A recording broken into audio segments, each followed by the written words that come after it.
ఆరోగ్యం కోల్పోయావా, మరలా ఆరోగ్యం పొందబోతున్నావు. ఆశీర్వాదం కోల్పోయావా, మరలా ఆశీర్వాదం పొందబోతున్నావు. సమాధానం కోల్పోయావా, తిరిగి సమాధానం పొందబోతున్నావు.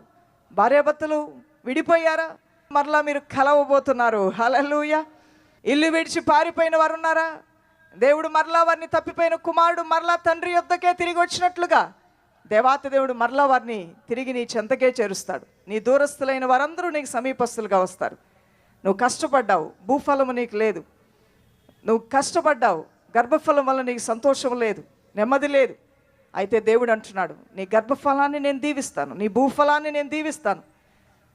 నీ పశువులు, నీ దుక్కిటెద్దులు, నీ మందలు, నీ గొర్రె మేకల మందలు నేను దీవిస్తాను.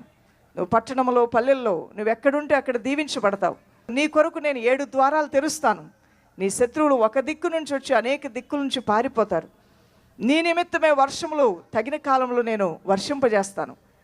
భూమి ఇనుములాగా మారకుండా నీ నిమిత్తమై భూమిని చదును భూమిగాను, మంచి భూమిగాను, సారము కలిగిన భూమిగా నీ కొరకై నేను చేస్తానంటున్నాడు. దేవుణ్ణి సేవించేటువంటి వారి కొరకై దేవుడు ఎన్నో కార్యాలు చేయాలని ఆశపడుతున్నాడు.